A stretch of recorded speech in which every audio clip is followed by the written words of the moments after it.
Jorge Fernández Díaz es escritor y periodista, columnista del diario La Nación. Publicó, entre otros libros, El dilema de los próceres, Mamá, Fernández, Corazones desatados, La segunda vida de las flores, La logia de Cádiz, La hermandad del honor, Alguien quiere ver muerto a Emilio Malbrán y Las mujeres más solas del mundo. Ocupa el sillón Juan Bautista Alberdi en la Academia Argentina de Letras y hoy, en el ciclo Verano Planeta 2021, estamos presentando su último libro, La traición. Jorge, bienvenido. Muchas gracias, Nino.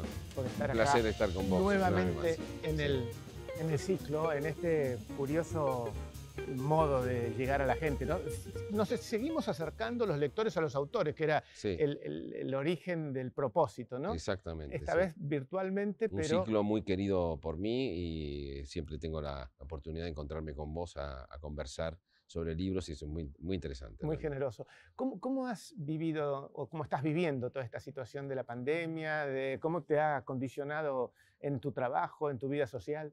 Mirá, mi mujer tuvo una neumonía que no fue COVID, pero la dejó un poco vulnerable. Estamos hablando de Verónica Chiaravalli, una colega a la que le mandamos un saludo desde acá. Sí, una editora además y periodista, y bueno, eso nos volvió un poco más vulnerables, de manera que no corrimos ningún riesgo, nos metimos en casa. Yo transmití todas las noches por Radio Mitre mi programa desde mi casa, desde mi biblioteca, escribí mis artículos desde mi ¿Cómo se biblioteca. transmite ¿eh? desde tu casa? Y bueno, se aprende a transmitir de otro modo, ¿no? Sin la gestualidad de la radio, pero con algunos trucos que, bueno, costaron aprender, pero después realmente creo que esas cosas vinieron para quedarse, esas tecnologías, ¿Sí? ¿Vos crees verdaderamente. que será un principio de una revolución en la Sí, va a ser una comunicación? revolución sin duda, sin duda. Y después escribir desde mi biblioteca tuvo sus cosas buenas, digamos, ¿no? Sus cosas interesantes. Yo cada vez mis artículos los escribo más desde mi biblioteca, leyendo libros, estudiando historia, política, etcétera. Y bueno, lo que sucedió particularmente fue que yo tenía terminado un ensayo de 1000 páginas, este, mm, para Planeta, que un poco fundían mis artículos más imperecederos con un diario personal, con una crónica política de lo que me había ocurrido a mí desde los 18 años hasta aquí. Bueno, un libro tremendo que me costó muchísimo. Cuando lo teníamos listo, cae la cuarentena. Y entonces me dice Nacho Iraola, el director editorial de Planeta, mira, no hay mercado para esto, no saquemos esto ahora, son 1000 páginas, ¿por qué no escribís una novela? Aprovechar la cuarentena y escribís una novela. Bueno, eh, eso fue un gran reto para mí, porque escribir una novela de Remil, es la tercera Claro, novela de después Remil, del Puñal y la El herida, puñal y la que herida, seguimos guiándonos de la mano de ese infame de Remil. del Eso es. infame espía, un espía, son novelas de espionaje político y bueno, ¿sabés lo que fue escribirlo dentro de casa con ayuda? Por supuesto tuve ayuda, tuve gente digamos, gente especializada en intelectuales de la inteligencia, del mundo de la defensa, historiadores, Sí, porque es que un mundo muy opaco, muy de yo, Paco, subterráneo. yo en general no me doy con agentes ni como periodista, ni como novelista me doy con agentes de la AFI, ni cosas por el de la CIDE, ni nada, porque me parece un poco intoxicante. Tal vez No, ellos contigo sí. no, yo no, si son fans de Remil, muchos de ellos, pero no son, ni no, yo no estoy cuestionando a periodistas de investigación que sí lo hacen y lo tienen que seguir haciendo, acá y en Claro, todo el mundo, por claro, supuesto, claro, ¿no? claro. Pero yo me mantengo un poco con el nivel de los intelectuales, los que enseñan en la escuela de inteligencia, los que enseñan en la escuela de defensa, los que enseñan, que esos son intelectuales que hablan conmigo mucho, o detectives o espías del mundo de la inteligencia criminal, que tienen muchas ideas. Pero en este caso, además, tuve al teléfono tenía que pedir ayuda. Por ejemplo, toda la parte médica de la novela, yo le pedí ayuda a López Rossetti. Lo llamaba al A López Daniel, Rossetti sí. a cualquier hora y le decía, che, necesito que balen a un tipo de determinada manera, que luego le pase esto, que luego lo internen. Y él iba y me hacía una especie de historia clínica al revés. Claro. ¿Viste? Cada vez que yo llamaba decía, este loco, ¿qué quiere? Decía López Rossetti, ¿no? Por ejemplo, una cosa sobre veneno, no quiero espolear la Sí. novela, ¿no?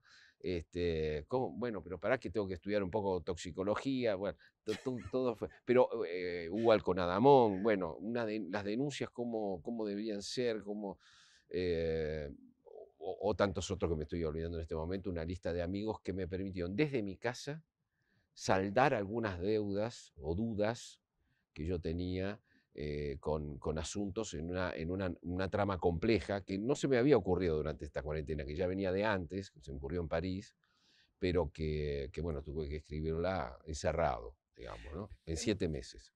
Te quiero preguntar algo que una vez le escuché a Manucho Mujica Lainez diciendo que él era tributario de su condición de periodista, el escritor que había sido, que él no hubiera podido ser escritor si no hubiera sido antes periodista. Yo en ese momento me sorprendí porque yo pienso que, bueno, es un escalón así Sí. mucho más importante, la literatura. ¿Qué sentís vos?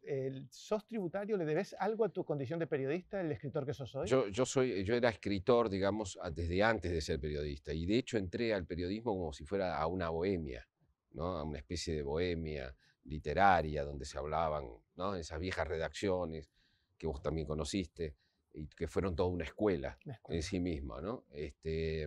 Y siempre quise que las dos cosas se casaran, que el periodismo y la literatura de ficción estuvieran juntas en la medida de lo posible. Eso no fue tan sencillo como yo creía. Pero tengo que decir que cuando salía a la cancha de verdad, que por ejemplo, cuando estaba en La Razón, yo tenía 24 años, La Razón de Timerman, Laínez y Timerman, ¿no? Ese momento tan particular donde Félix terminaba uno y Laínez. empezaba otro, Félix Laínez y Jacobo Una Timerman. generación de periodistas que, Imagínate lo que era eso, increíble. increíble. Y yo escribía, era redactor de sucesos, dirían en España, o sea, de policiales, y yo quería ir por delante de la policía, como, ¿no?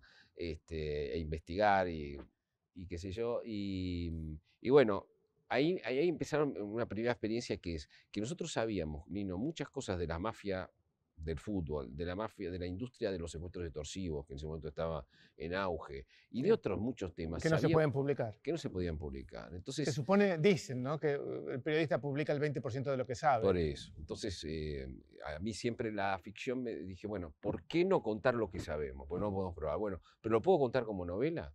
Me permitieron contarlo por entregas, hice era unos folletines en la vieja La Razón La razón. vespertina, Claro, vespertina, vespertina, sí. claro, la que llegaba a todos los cafés populares de Buenos Aires. E hice varios folletines. Entonces, después volví a hacer lo mismo con la vida privada, ¿no? Es decir, la vida privada no podía contarse en los medios de comunicación porque nadie quiere desnudarse del todo y contar cosas, un amante, de esto, de aquello. Entonces, muchas veces para contar la verdad yo tenía que hacer literatura para contar lo que yo sabía. Y creo yo que llego a Remil, que es este agente de inteligencia, porque me permite, esa novela de espionaje político, me permite contar cosas que yo sé que son así, cuando se caen las máscaras, cuando se ve la trastienda del poder crudo, puro y duro, sin discursos, sin buenas intenciones, sin mentiras ni nada, ¿no? Así que así nació Remil y así siguió en la tradición. ¿Sos de alguna forma nostálgico de esa bohemia de los medios que vivimos? Sí, sí.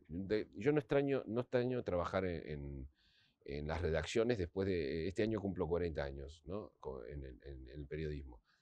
Pero yo hace 5 años que ya no estoy en las redacciones, donde me crié. Yo me crié en las redacciones. eh, de aquí, de Neuquén, de La Razón, en Abril, perdón, en Perfil, en Atlántida y en La Nación, ¿no? Y siempre encontré en esos lugares gente erudita, gente maravillosa, gente, bueno, algunos no muy recomendables, ¿no? Redacciones donde Bohemios, había mucho humo porque se fumaba alcohólicos, y tomaban. claro, mitómanos en Sí, algunos sí. casos, pero Y que te quedabas conversando sobre la inmortalidad del cangrejo durante horas y sí, esperabas sí, la sí, salida del diario, sí, sí. ¿no? Y yo lo que más extraño es esos grupos, ¿viste? Esas comidas, esas cosas, esos tiempos Sí, claro. muertos de la redacción, donde no eran tiempos muertos, eran No. tiempos ganados, donde vos escuchabas, se hablaba de Borges, se hablaba discutía sobre, Sí, sobre la literatura negra, sí. sobre Proust, bueno, Y era la escuela del periodista, ¿no? era una escuela muy importante de periodismo. Después, por supuesto, al salirme, creo que mi vida pegó un salto cuando a mí me pidieron que reemplazara a Mariano Grondona, porque yo inmediatamente percibí, no porque me lo dijera nadie, pues nadie me lo dijo, pero yo percibí que esa columna tenía que ser una columna escrita desde la cultura. No podía ser un panorama político, por eso ya lo hacían otros compañeros, ¿no? Y que yo estaba un poco obligado a volver a estudiar. Y no, yo volví a Claro. estudiar lo que había estudiado a los 20 años, volví a leer a los pensadores nacionales, los llamados pensadores nacionalistas, marxistas, argentinos, volví a revisar la década del 70, volví a leer a los grandes revisionistas. Yo tuve que volver a estudiar mucho en estos últimos 8 años, estudié y no voy a cejar de estudiar nunca. Y eso cambió mucho porque eso me obligó a convertirme en una especie de escritor político. Lo digo sin pretensiones, yo no creo que esté haciendo un periodismo tradicional, ni mucho menos. Trato de responder en mis artículos con la cultura, con la historia, con la literatura. Este año yo usé mucho las analogías cinematográficas, o sea que también con el cine, que formó parte de mi vida. Es decir, es un trabajo muy intenso que me come mucho de mi Cuando vida. uno lee tus columnas, no solamente disfruta con el contenido, lo que estás diciendo, sino cómo está escrita. Sí. ¿Es algo muy natural en vos o te aplicás con mucho tiempo a Mira, escribir me mucho esa cuesta, no sabe columna? lo que me cuesta escribir eso. Me cuesta Y lo muchísimo. digo por comparación, ¿no? Porque me hago cargo de lo que digo. Sí. Uno ve una declinación en, En la los prosa. medios, ¿no? Lo que pasa es que yo creo que el periodismo en la Argentina, por lo menos, no discute nunca la belleza de la prosa. Es Sí, decir, la exacto. belleza, es decir, lo estético que hay en una escritura. Simplemente está el contenido, si está bien argumentado, o si está bien informado, etc. Pero después hay un goce que tenemos cuando estamos tomando un café y leyendo una nota que nos llena Sí, el alma, sí. que no se discute en los congresos mundiales de periodismo, no se discute la estética, No. esa estética o esa belleza de la prosa. Y bueno, yo creo profundamente en eso porque es lo que a mí me hace bien. Yo leo por arriba la información, tomo nota, me estoy obligado a eso por mi oficio, si no, no ¿Cuánto estuviera... tiempo te tomás para escribir una de esas columnas que uno lee en el diario? Yo voy tomando notas continuamente, a veces estoy leyendo un libro en paralelo que lo voy a Sí, usar, sí, y a veces tengo una idea y busco una analogía para tratar de explicarla, de que va desde la guerra de los mundos de Wells hasta, no sé, puede ser la invención de Morel, como hice sí. hace 2 domingos. Es decir, trato de buscar una analogía literaria que le dé una dimensión a lo que estoy diciendo, equivocado o no, que vos lo puedas leer como una respuesta desde la historia, desde la literatura, a las argumentaciones del presente. Y eso lleva mucho, y después escribirlo y que sea fluido, ¿no? Que sea fluido, que no tenga ripios. Eso es la maldición del escritor. Eso sí que te mata, porque yo no conozco otros columnistas que se tomen, yo te diría, 2 días para escribir Para la columna, escribirla. para escribirla, Sí, 2 días. más toda la Todo lo información, demás toda la antes, todo lo investigación que demás hiciste antes. Sí, antes. sí, la prepisa, le digo yo a lo Sí. demás, ¿no? Pero después hay que hacer la pizza, ¿Y ¿no? te pasa que cuando la ves publicado, ay, Sí, siempre me parece una siempre, ¿eh? porquería. Sí, Sí, sí, no, sí. no, no, no, no, digo que uno pasaría corrigiendo su vida, ¿no? Porque Bueno, siempre le claro, ese es, encontrás como algo. decía Reyes, ¿no? Claro, uno publica para no tener que seguir Para corrigiendo. seguir corrigiendo. Claro, claro. ¿Qué le decimos a un lector que va a enfrentar la traición en cuanto al género? Es un thriller, lo sabemos, Sí. pero tiene mucho de Mira, ensayo periodístico. ¿Qué es esto? mira, Nino, yo creo que se esperaba de mí, y eso yo lo veo mucho en muchos lectores sofisticados de la política, no me refiero a ciudadanos de a pie o a lectores de a pie, sino esos que son sofisticados, Sí, ¿no? De la política. Y yo creo que esperaban de mí una novela política. Pero, ¿sabes cuál es el problema? Que para mí la literatura de ficción es juego. Lo que hago como escritor político no es juego. Es un trabajo tremendo. Y yo me lo tomo muy en serio y me cuesta muchísimo. Ahora, quiero siempre que la literatura sea lúdica, que yo pueda escribir de manera lúdica. Yo recordaba la otra vez que me pidieron un texto sobre los grandes cronistas policiales de la Argentina, y me pidieron un texto, y yo me encontré diciendo la verdad. Dice, si vos me hubieras preguntado a los 8 o 9 años qué quería ser de grande, y yo no te hubiera dicho ni director de cine, como quise ser después, ni escritor, como quise ser inmediatamente, ni periodista, ni por asomo, si no te hubiera dicho detective, ¿no? Es curioso esto, ¿no? ¿Sí? El detective como el tipo bueno, que entra dentro de ese género, qué sé yo. Yo creo que esa vocación, siempre creo que los periodistas tenemos 2 o 3 vocaciones escondidas, ¿no? Que hay que ir a psicoanálisis para sacarlas, ¿no? Para sacarlas. Y yo creo que esa vocación sigue en mí, ¿no? Yo he escrito novelas de aventuras con la historia, he escrito biografías de aventuras, la historia de mi madre es una historia de aventura, de alguna Sí. manera, digamos, ¿no? He escrito en los géneros, soy un escritor tengo debilidad por los géneros. Me gustan los géneros populares, me gusta el romance, por supuesto, a la manera un poco retorcida en que yo la escribo, digo, ¿no? Pero me gustan los géneros. Y creo que la novela de detectives es una debilidad que viene de la infancia. Después, por supuesto, tuve un momento donde yo solamente leía policiales, tuve que desintoxicarme porque fue un momento muy, muy fuerte, ¿no? Y Sí, será, entonces, será un juego y es lúdico, pero sigue uno siendo un cuando juego, lee, irremediablemente el lector está relacionando con situaciones que es de la verdad, es verdad. actualidad, de Yo verdad. quería crear un detective creíble en la Argentina, algo que Borges en el 33 dijo que no era posible. ¿Por qué? Como tantas cosas que vio, la vio antes, digamos, ¿no? Porque el ánimo argentino no es como el anglosajón a favor de la ley. Un delator acá es un buchón de cuarta, en un mundo anglosajón Es un es un ciudadano ciudadano probo, ¿no? honorable. Honorable y probo. Y la policía es vista como una mafia, decía Borges. Después, efectivamente, la policía, en cierta medida, no quiero decir toda la policía, pero una parte de la policía se Sí. convirtió en lo que Borges creía que era efectivamente una mafia. Es decir, el detective, el comisario ese que nosotros vemos en Márcari, que vemos en Camilleri, que vemos ese hombre bueno, abnegado, sufrido, en Sí, claro. Wallander de Mankell, Ah, eh, no tiene verosimilitud. Hay muchos críticos que han escrito sobre este asunto. Gamerro, que es para mí el mejor de todos, ha hecho un decálogo de por qué no funcionaba un mito argentino, un detective argentino, digamos, ¿no?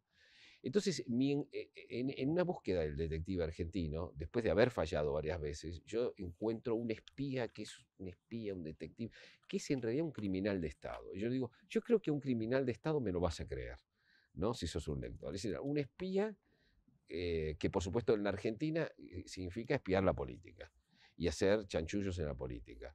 Y por lo tanto que sea infame en el sentido de que hace lo que tiene que hacer de una manera poco recomendable, aunque yo me tomaría una cerveza con Remil, así. por supuesto, ¿no? Yo me tomaría mucha cerveza con Remil.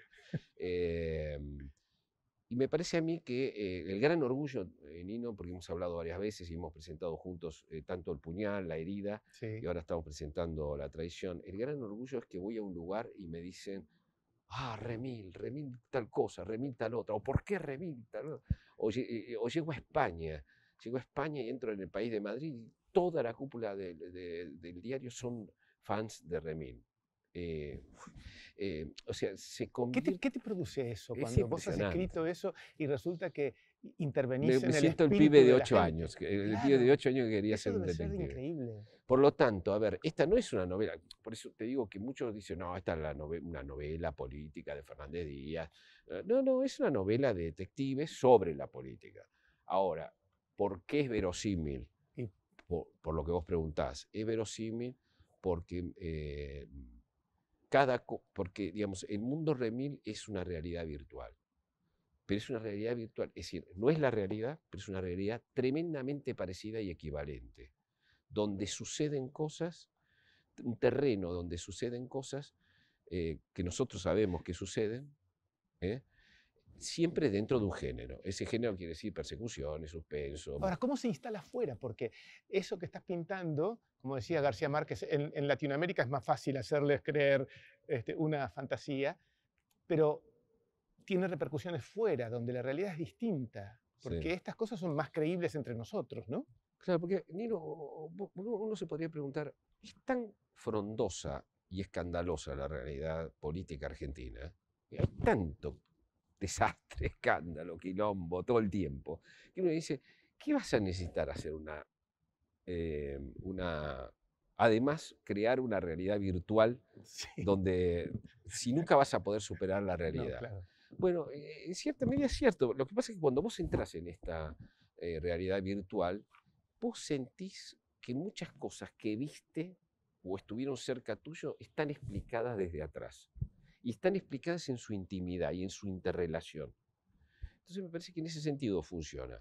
No es que yo lo tenga totalmente consciente. Yo escribo lúdicamente. Esto se me ocurrió en París, esta historia Sí. se me ocurrió porque estuve dos meses en París becado y cuando viajaba de París a Sevilla a dar una charla en el aeropuerto de Orly.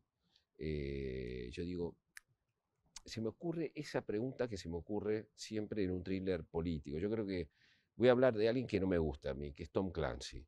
A mí no me interesó No nunca te Tom gusta. Clancy, pero es canónico en el sentido de que es un thriller político que aquí no tiene tradición en la Argentina y que en el mundo anglosajón lo tiene, ¿no? Un thriller político es una pregunta respondida, contestada con imaginación más conocimiento. Esa pregunta, por ejemplo, en La Casa del Octubre Rojo, que es una película bastante decente, una vieja película de los Sí. 80, bastante decente, con Alec Baldwin y Sean Connery, es parte de una pregunta. ¿Qué pasaría si un comandante de un submarino ruso cruza la línea y avanza con sus misiles nucleares hacia Estados Unidos sin dar explicaciones? ¿Qué pasaría? ¿Cómo reaccionaría Rusia? ¿Cómo reaccionaría Washington? ¿Cómo reaccionaría? ¿Qué pasaría? Bueno, ¿Y cuál fue tu pregunta en Orly? la pregunta de Norlí fue, ¿qué pasaría si un referente social que visita habitualmente al Papa y que es un ex guerrillero se cree la mentira de que hay un Estado, de nuevo hay un Estado prerevolucionario en la Argentina, que hay una dictadura militar o la herencia de la dictadura militar en el poder, y que llegó la hora de los pueblos y que finalmente la iglesia de los pobres va a acompañar y quiere hacer un acto insurreccional, un acto publicitario al estilo que hizo en la tablada Oriana Merlo. ¿Qué pasaría? Y la respuesta, dije, bueno, Pero vos no estabas en Orly, vos estabas en tu cabeza, sí, porque sí, sí, ¿qué, sí. qué fue lo que pasó ahí? Nada, nada, nada. Estábamos sentados esperando, estaba lleno de gente para viajar. Viajamos mal. Pero Orly, además Orly para mí siempre era, ahí habían transcurrido muchas historias de espionaje que yo había Claro, leído. claro. Y dije, ¿qué pasaría si? Y creo que el Vaticano, alguien para ayudar al Papa, trataría de contratar un servicio de inteligencia paralelo para que tratar de que las cosas no llegaran a mayores y no le manchen la sotana al Papa, digamos, ¿no? El puñal el original del puñal se lo diste a Arturo Pérez Reverte, Sí, sí, sí. que es un gran amigo tuyo. Un gran amigo, sí, sí. ¿Tuvo algo que ver con la traición, Arturo? Sí, porque cuando llegué a Sevilla, que es cuando dimos esta charla, era un seminario sobre España interesantísimo, interesantísimo, que Verónica y yo fuimos y no pudimos evitar anotar todo lo que íbamos de invitados, pero nos sentamos y era tan interesante lo que decían que empezamos los dos a anotar cosas porque hablaban eruditos de Claro, izquierda, derecha, claro. fue realmente extraordinario. Pero íbamos todas las noches a comer con Arturo. Y yo le cuento la idea esta, Germinal, ¿no? Entonces empezamos a discutir esta historia.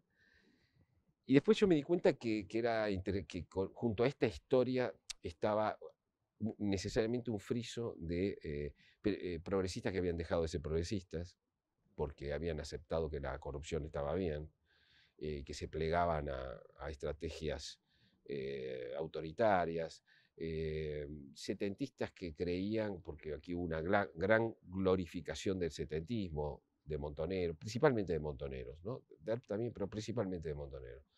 Esos muchachos que peleaban por la democracia, no, por la democracia no peleaban.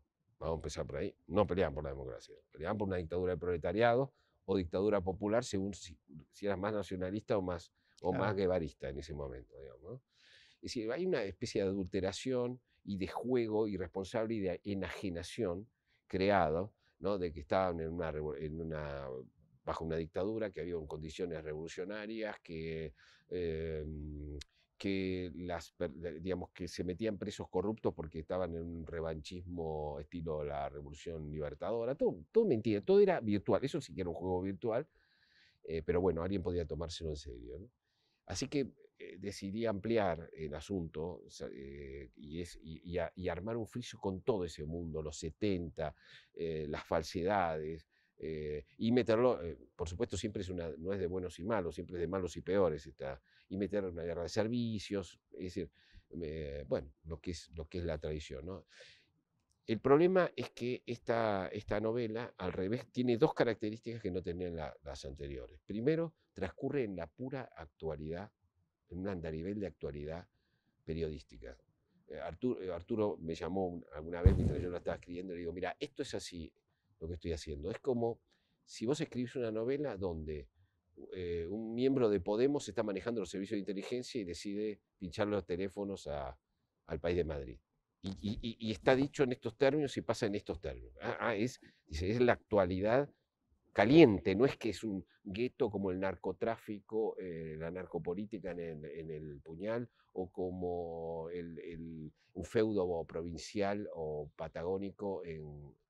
¿Cuántas de las cosas que escribiste se transformaron en vaticinios que se cumplieron? No sé, viste que muchas veces uno al imaginar con conocimiento, a veces convierte cosas o ve cosas que luego pasan, ve sin querer, porque son Sí, cosas claro. de la ficción. Acá todo esto es inventado, es absolutamente inventado. Los personajes, las situaciones, lo que pasa que todo tiene un equivalente en el mundo real, entonces a vos todo te suena que está ocurriendo acá. Y otra cosa distinta que tiene esta novela es que yo quería que fuera una novela corta. Yo no quiero seguir haciendo tochos, como dicen Sí. los españoles de Remín. Creo que Remín es una serie ya y como serie tiene que tener un formato más corto e intenso. Eso me obligó también a estudiar mientras estaba en cuarentena. Pero digo, ¿cómo se mantiene la misma intensidad con los personajes y la trama que en una novela mediana que en una novela larga? ¿Cómo se hace? Entonces recordé algo que hacía mucho tiempo que yo no leía, que era Georges Simenon, las novelas de Maigret, Claro. ¿no? Que son novelas más Más pequeñas todavía pequeñas. que la tradición. Pero el recuerdo que yo tenía era que eran por lo menos novelas medianas y que tienen una intensidad y que era capaz de mostrar un ambiente, un personaje con pocas pinceladas, que era un pintor, que era un pintor. De hecho, hoy es considerado el Balzac del siglo XX en Francia, ¿no? Claro. Simenon. Así que estudié 8 novelas para ver no para copiarle el estilo en el sentido de la voz, sino No. para ver cómo hacía las elipsis, cómo los personajes quedaban pintados y eran uno muy diferente al otro, porque es muy interesante eso en las novelas, ¿no? Cuando hay novelas en esta novela hay muchos personajes, pero vos sabés, Muchísimos. claro, Sí. pero era muy necesario que cada uno tuviera características Una muy identidad. diferentes y hablaran muy diferentes y tuvieran, bueno, estuve estudiando eso, imagínate, un loco en medio de la cuarentena haciendo esta novela. En algún lugar leí que decías que tus novelas eran de alguna forma el reverso de tu condición de columnista, Sí, ¿no? sí, en verdad creo que lo es, y en esta última particularmente lo es, ¿no? Porque en Sí, esta claro, en esta última, última se nota más que en las anteriores. claro, porque esta última, digamos, todo este estudio que yo hago sobre las falsificaciones históricas que hay sobre los 70, que son realmente cada vez más escandalosas, ¿no? Yo no me metería con los 70, de hecho no me metí hasta ahora, digo, lo que pasa es que los ideales de los 70 son reconstruidos para hacer discurso, para usarse de discurso en el presente. Eso quería Sí, preguntarte. Recién hiciste una crítica a los progresistas que hacen oídos sordos a las acusaciones de corrupción o de sí, autoritarismo. Vos has tenido un origen de izquierda. por supuesto, sí, sí. Y después Esos ideales a los que vos te referís sí. siguen en tu persona vigentes. Los del progresismo sí, los del verdadero progresismo sí. Alguien ahora no puedo estar de acuerdo con gente que la palabra progreso les parece de derecha, la palabra mérito les parece de derecha. Por supuesto, igualdad de oportunidades todo el mundo quiere, pero tirar el mérito, tirar contra el mérito, contra el desarrollo y contra el progreso me parece reaccionario, profundamente reaccionario, ¿no? Yo creo que nosotros en la Argentina tenemos algo peor que la histórica derecha conservadora, liberal, que es la nueva derecha feudal, ¿no? La nueva vieja derecha feudal. No hay nada más a la derecha que Gildo Infran. No hay nada más a la derecha que Gildo Infran. Nada, nada. Gobernador de Formosa. Claro, que es presentado como algo modélico verdaderamente. Pero los 70, fíjate, a mí me interesaba muy particularmente estudiarlos porque, volviendo a lo que vos me preguntás, Sí. yo he sido compañero de muchos progresistas, compañero, amigo, que denunciábamos la corrupción menemista, por ejemplo, ¿no? Y ellos hoy, cuando hablas con ellos, te dicen, el tema de la corrupción es un asunto de señoras gordas de Recoleta. No, pero pará, hace 10 años, 15 años no era esto para nosotros. Y yo me mantuve en el mismo lugar. Yo estoy en el mismo lugar que siempre, ¿eh? Yo no me moví, te moviste vos. Bueno, la corrupción es para hacer política. Robo para la corona, robo para el proyecto, robo para la revolución. Si hay una metamorfosis ahí muy grande, muy grande. Es decir, si vos creés que Moyano es un representante de los obreros argentinos, no sé qué, y justificás lo que es Moyano, que es un multimillonario, que le reza a Jofa todas las noches. Sí, Bueno, en la Argentina se naturaliza y cuidado, nadie ¿no? duda de que, Sí. no digo todos, pero muchos jefes sindicales son gente multimillonaria. No ocurre eso en todo el mundo. Y no, no. Cuando vas a otros lados y le contás esto, te dicen, vos sos haces realismo mágico, como García Márquez. Porque no, eso no es creíble. Ahora, en los 70, Nino, es muy interesante, porque los 70 se empiezan a estudiar ahora en las escuelas Sí. y en las facultades, y hay un, este, no quería meterme en esto, pero me iba a meter en este asunto. Adelante. ¿Sí? Yo creo que a partir de 55 y a partir del trabajo de John William Cook, primero, y de todos los que del marxismo y desde el nacionalismo confluyeron en la reescritura de la historia, incluso reescribieron a Perón. Reescribieron a Perón.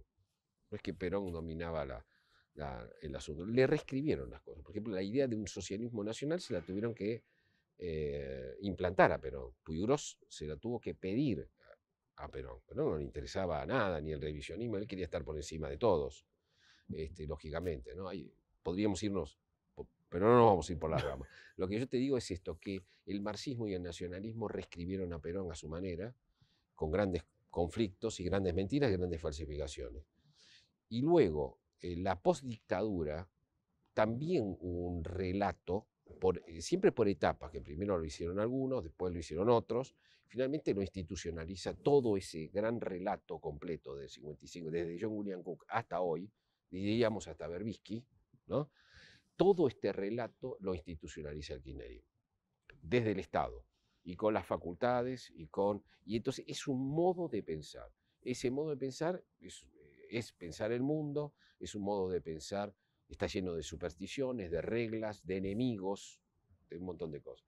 Si todo este relato nos hubiera llevado a un país, y yo creo que es el relato hegemónico, ¿no? Es decir, por eso que creo que los 70 son al siglo XX lo que la generación del 80 fue al siglo XIX. Es decir, impusieron los 80, del 36 y del 80, imponen una hegemonía.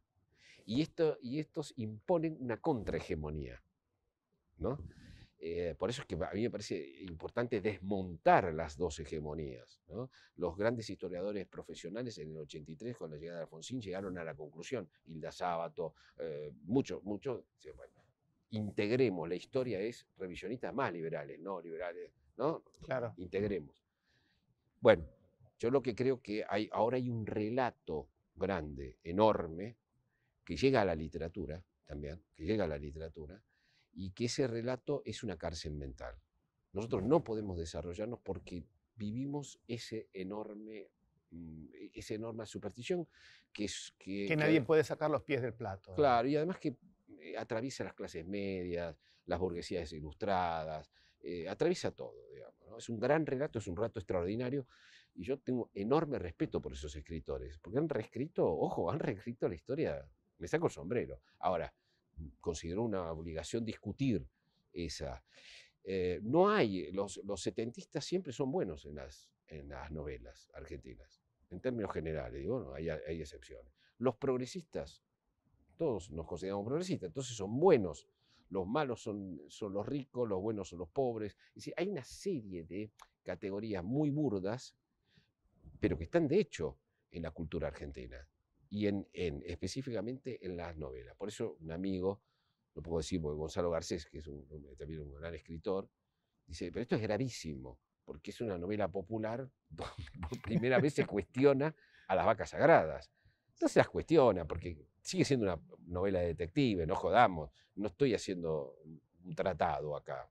Sí, en algún momento lo voy a hacer, pero no es este el caso, digamos. Mencionaste recién a Perón, y como el personaje, o quien aparece acá muy fuertemente aludido, es Bergoglio, Sí, y te escuché decir a vos sí. que vos crees que Bergoglio hubiera preferido ser Perón a ser Papa. Yo creo que sí, yo creo que sí. Los que lo han tratado muchísimo te dicen, mira, es como hablar con un intendente del conurbano bonaerense. O sea, sus preocupaciones son tremendamente políticas y no pastorales. Sí, o y no por el- sus gestos, por y mínimos, sus también son gestos, de lectura y política. Sí. sí, sí, absolutamente.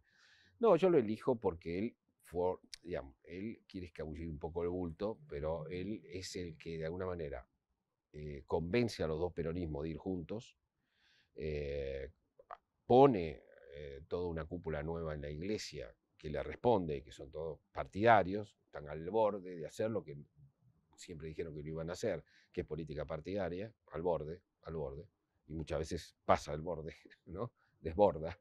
Eh, y bueno, entonces, digamos, un conservador popular como Bergoglio, curiosamente, que responde a otro conservador popular, idealmente que era Perón, se convierte en un progresista en la Argentina y conduce una santa alianza progresista donde están los setentistas, es una ridiculez absoluta.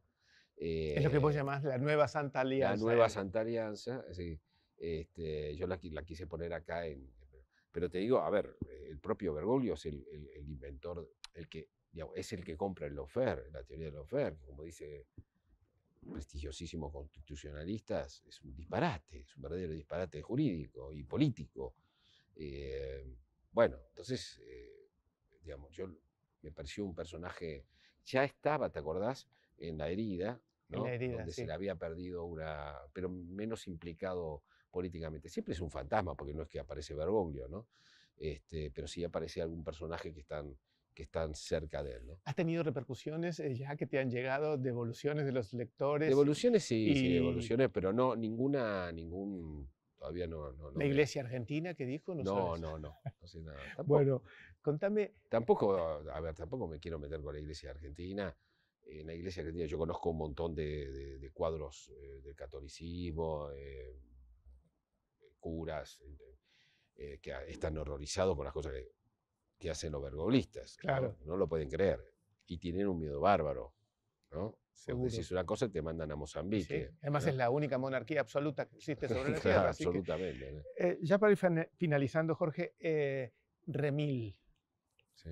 ¿va a sobrevivir a la traición? Y viste que yo nunca sé cuando termino una novela si va a seguir o no. No le puedes decir eso a la gente que sigue a Remil, Sí, que lo sigue más que a Fernández Díaz. Sí, a veces creo que sí. Pero mira, yo creo que Remil es de lo más natural que me sale a mí. Es decir, esto de unir juego con tratar de contarlo y poner foco donde no se ven las cosas. Entonces digamos, ¿no? apostamos a que va a seguir. Si es lo Yo que te pienso divierte. que va a seguir, siempre está la idea, no puedo decir nada, pero siempre hay una idea de hacer una serie, pero bueno, y eso seguramente va a hacer que Remil vaya por su anterior, porque yo no voy a participar de nada, en nada de eso, pero bueno. Pero después, ojo, que después tenés que juzgarla y no te va a gustar. Si no me gusta, no voy a decir nada.